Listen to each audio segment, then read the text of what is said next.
Before we say a single word, I want you to stop. Just for a second. Take a deep breath in through your nose and let it out. Drop your shoulders away from your ears. Unclench your jaw. Loosen your grip on your phone. Feel that? That fleeting moment of silence? That is who you are supposed to be. But the moment this video ends, that peace usually vanishes, doesn't it? It gets replaced by a heavy, invisible weight.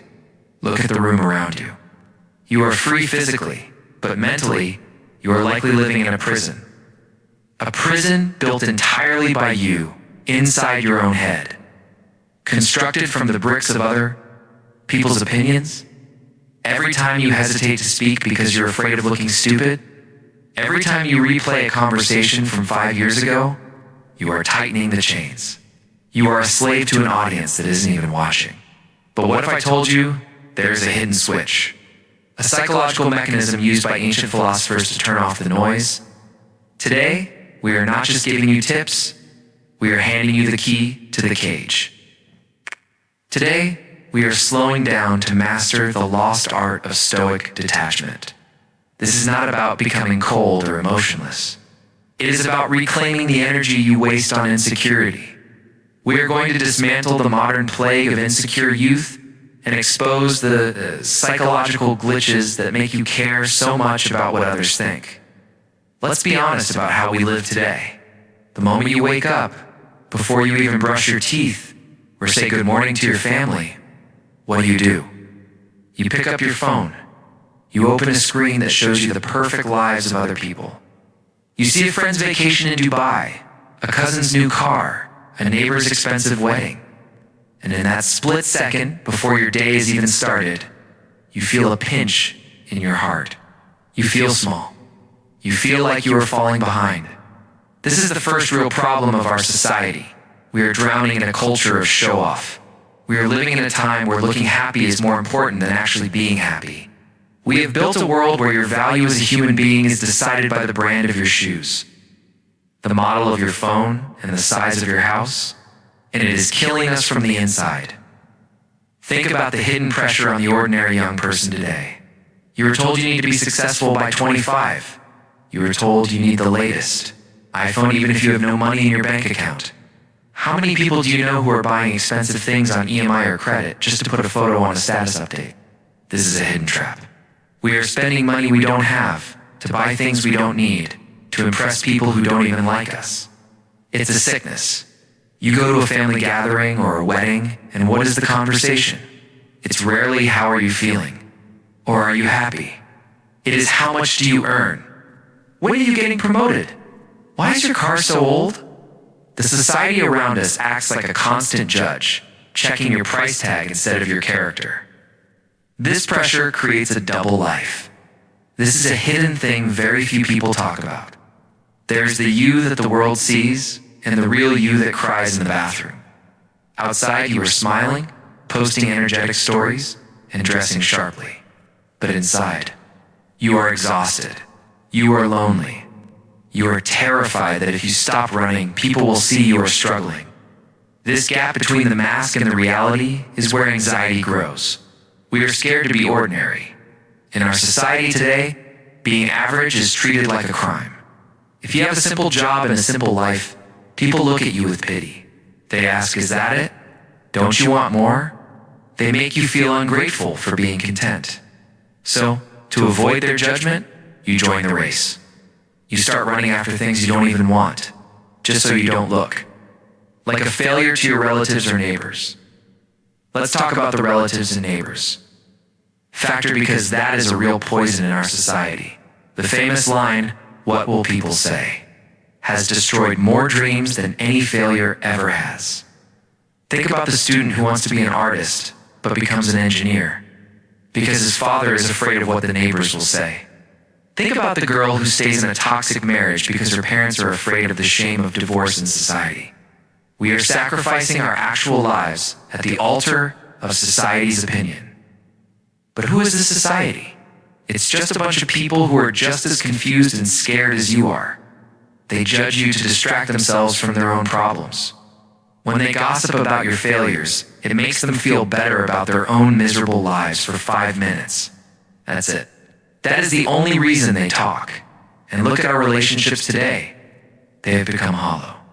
We have hundreds of friends online, but if you had a flat tire at 2 a.m. or a medical emergency, how many could you actually call? Maybe one, maybe zero. We have traded deep connection for cheap attention. We post a photo and wait for the likes to roll in, checking the phone every 2 minutes. If the likes don't come, we delete the photo. Why? Because we have started to believe that if nobody saw it, it didn't happen. If nobody clapped, it wasn't good. This dependency makes us weak. It makes us insecure. We are like beggars holding out a bowl, begging for digital validation from strangers. It strips away our dignity. A person who needs constant applause is a person who has no self-respect. The saddest part is what this does to the youth. I see young boys and girls depressed because they aren't viral. They look at influencers who seem to have perfect skin, perfect bodies, and perfect relationships, and they hate themselves. But here's the hidden truth that no one puts in the caption. That influencer is likely miserable. That perfect photo took 50 tries and 3 filters. That rich lifestyle is often rented or sponsored. We are comparing our behind-the-scenes reality with everyone else's highlight reel. It is a rigged game. You can never win because you are comparing your truth to their lie. We need to understand that this show-off culture is designed to keep you weak. If you are insecure, you buy more stuff. If you feel ugly, you buy beauty products. If you feel unsuccessful, you buy status symbols. The entire market runs on your insecurity. If you suddenly realized, wait, I am enough. I don't need to impress these people. The whole system would crash. They need you to care what people think. They need you to feel inadequate. So, the first step to freedom is simply acknowledging the mess we are in. Look around your city. Look at the people in traffic, looking stressed in their expensive cars. Look at the people in restaurants taking photos of food instead of eating it. We are a society of zombies, sleepwalking through life, desperate for approval. You have to wake up and see the absurdity of it. You have to look at this game and say, I'm not playing anymore. You don't have to quit your job or run to the mountains. You just have to stop seeking value where there is none. Realize that the society you are so afraid of is just a collection of insecure people wearing masks. Once you see the mask, you stop being afraid of the face behind it. The hardest truth you will ever have to accept is this. Sometimes, the people who want you to fail are the ones sleeping in the next room, or sitting at your dinner table, or smiling at you in your friend group. We are taught that family and childhood friends are supposed to be our biggest supporters. We grow up believing that our circle is our safety net. But in reality, for many people, their circle is not a net. It is a cage. And the people holding the keys are the ones who claim to love you the most. This is the toxic circle. These are the energy vampires who drain your spirit, kill your dreams, and feed your insecurity, often without you even realizing it until it is too late. Let's talk about the crab bucket. This is a real thing. If you put 1 crab in a bucket, it will easily crawl out. But if you put 10 crabs in a bucket, none of them will escape. Why? Because the moment one crab starts to climb up towards freedom, the other crabs grab its legs and pull it back down. They don't pull it down because they want to escape. They pull it down because if they are stuck, they want you to be stuck too. Look at your friends. Look at your cousins. When you talk about a big idea, maybe starting a business or getting fit or learning a new skill, watch their faces. Do their eyes light up? Or do they look uncomfortable? Do they say, wow, go for it? Or do they say, be realistic, that's too hard? Or who do you think you are? That second reaction is the crab pulling you down. They are terrified that if you succeed, their own laziness will be exposed. Your success forces them to look at their own failure, so they prefer to keep you small. Then there's the fake concern. This is the weapon of jealous relatives and nosy neighbors. They wrap their insults in kindness. They will say things like, we are just telling you this for your own good, or I don't want to see you get hurt. They use these soft words to plant seeds of doubt in your head. Don't try for that job. You might not get it, and then you'll be sad. Don't wear that outfit. People will talk. They masquerade as protectors, but they are actually prison guards. They are projecting their own fears onto you because they were too scared to take risks in their life. They want to make sure you are too scared to take risks in yours. They want you to stay in the box they built for you. If you break out of that box, you confuse them. You challenge their authority. So they use concern to clip your wings before you can even try to fly. We also have to talk about the time wasters. These are often the friends you have had since school. You hang out with them every evening. You sit at the tea stall or the shisha cafe or on the corner of the street. You talk about nothing. You complain about the government. You gossip about girls or boys. You play video games. It feels comfortable. It feels like loyalty. But ask yourself, what value are these people adding to your life? If you told them tomorrow, I'm going to stop wasting time and start working on my future, would they support you? Or would they mock you? Would they call you boring or arrogant? The harsh reality is that many friend groups are bonded only by bad habits. You are friends because you share the same vices. If you remove the vice, the friendship collapses. These people are anchors. They are heavy weights tied to your ankles. You are trying to swim, and they are dragging you to the bottom of the ocean. This brings us to the fear of being different. In our society, conformity is king. If everyone is becoming a doctor or engineer, and you want to be a writer or a businessman, you are treated like a defect. The group exerts massive pressure on the individual. They make you feel guilty for changing. You've changed, they say, like it's an insult. But you are supposed to change. You are supposed to grow. If you are the same person at 25 that you were at 18, you have failed. But the toxic circle hates change because change threatens the status quo. They use emotional blackmail to keep you in line. Oh, you're too good for us now. You don't have time for your old friends? This guilt is a manipulation tactic. Do not fall for it. You are not betraying them by growing. They are betraying you by refusing to let you grow. There is a hidden danger here called passive aggression. These people won't stab you in the front. They stab you in the back while smiling. They make little jokes at your expense in front of others. Oh, look at Mr. Big Shot here. He thinks he's so smart. And you get upset, they say, relax, it was just a joke. This is gaslighting. They are slowly eroding your self-esteem, chip by chip, so that you lose confidence. A person with low confidence is easy to control. A person with low confidence won't leave the group. They are manufacturing your insecurity to keep you dependent on them. It is a power game, and you are the pawn. So what happens when you decide to detach? You face the terrifying walk in the desert. This is why most people stay in toxic circles, because they are afraid of being alone. We think, if I leave these friends, I will have no one. And that might be true for a little while. You might have to walk alone. You might have to sit by yourself. That silence is scary. But listen closely. It is better to walk alone in the right direction than to follow a herd walking off a cliff.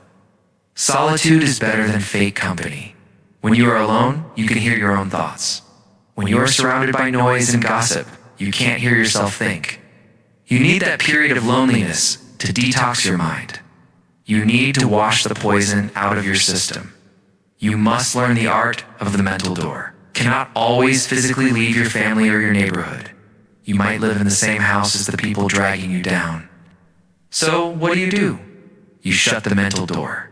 You stop sharing your dreams with them. You stop expecting them to understand. You treat them with basic respect. You say hello. You eat dinner. But you do not give them access to your heart.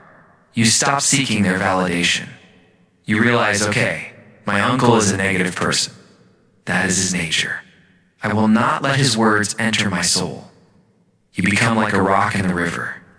The water of their negativity flows over you, but it does not move you. You stop arguing. You stop trying to prove them wrong. You just do your work in silence. The sad truth is, you become the average of the 5 people you spend the most time with. If your 5 best friends are broke, lazy, and complaining, you will be the 6th. It is inevitable. It is simple math. But if you surround yourself with people who are hungry, who are learning, who are positive, you will automatically rise. Finding these new people is hard. It takes time, but you have to make space for them first. You cannot fill a cup that is already full of dirty water. You have to pour the dirty water out first. That means distancing yourself from the toxic circle. It doesn't mean you hate them. It means you respect yourself. Realize today that loyalty does not mean setting yourself on fire to keep others warm. You do not owe anyone your future. You do not owe anyone your mental health. If someone other than a blood relative is consistently hurting your mind, you have the right to step back. This is not selfishness. This is survival. We are trying to build a life of strength and detachment. You cannot build a strong house on a swamp. You have to get out of the mud.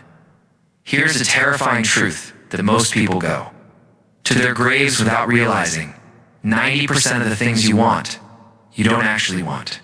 You have been infected by a psychological virus. We like to think we are individuals. We think, I want that car because I like the engine, or I want that job because I'm passionate about it. That is a lie. The authentic truth is that humans are imitation machines. We are biologically wired to copy. You don't want the object. You want the status that the object gives another person. This is what philosophers call mimetic desire. You only want the thing because you saw someone else wanting it. You are not chasing a dream. You are chasing a ghost of someone else's desire. Look at the hidden competition happening in your brain. Why do you feel jealous of your friend's success but not of Bill Gates' success?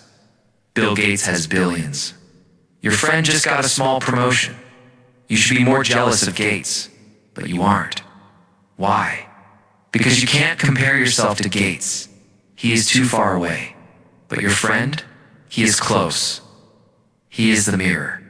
When he wins, your brain screams that you are losing.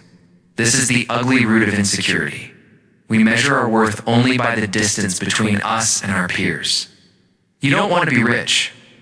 You just want to be richer than your brother-in-law. If everyone in your neighborhood was broke, you would be happy being broke. But if everyone is rich, and you are middle class, you feel poor, this relativity is the cage. You are trapped in a game where the goalposts move every time someone you know buys something new. Let's expose the hedonic treadmill. This is the authentic cycle of misery. You convince yourself, if I just get this one thing, the job, the girl, the bike, I will be happy forever. You struggle, you fight, you get the thing. And what happens? For 2 weeks, you are happy. Then, the feeling fades. You return to your baseline level of happiness. You feel empty again. Why? Because your brain is designed to adapt. It normalizes luxury instantly. The excitement you feel is just a chemical spike, not a permanent state. But instead of realizing the game is rigged, you think, oh, I just need the next thing. And you start running again. You are running on a treadmill, sweating and exhausting yourself. But you aren't going anywhere. You are burning your life away, chasing a horizon that moves away from you as you approach it. The most dangerous lie society tells you is that success cures insecurity. It does not. I have met millionaires who are more insecure than the delivery driver who brings them food. The delivery driver worries about paying rent. The millionaire worries about his legacy, his reputation, his fake friends, his declining looks, and his net worth dropping by 1%. The anxiety doesn't disappear. It just changes its clothes. If you are insecure and poor, money will just make you an insecure rich person. If you care what people think when you take the bus, you will care what people think when you drive a Mercedes. The car changes, but the mind remains the rot. You cannot solve an internal problem with an external solution. We must also confront the curse of potential. In the past, a farmer's son knew he would be a farmer. He didn't stress about not being the king. He had peace because he knew his place. Today we are told, you can be anything. This sounds like freedom, but it is actually a burden. Because if you can be anything and you aren't the president, or a CEO or a movie star, you feel like you have failed. The infinite options paralyze us. We are constantly looking at the path we didn't take. What if I did that? What if I moved there? This constant what if drains your energy. You are never present in your real life because you are mourning the fantasy lives you didn't lead. This is why we have a generation of insecure youth. They are crushed by the weight of infinite possibility. And here is the rawest part. People want you to do well, but not better than them. Watch closely. When you are struggling, people offer sympathy. They love a victim because it makes them feel superior. But the moment you start rising, the moment you detach and stop caring, they get uncomfortable. Your freedom insults their slavery.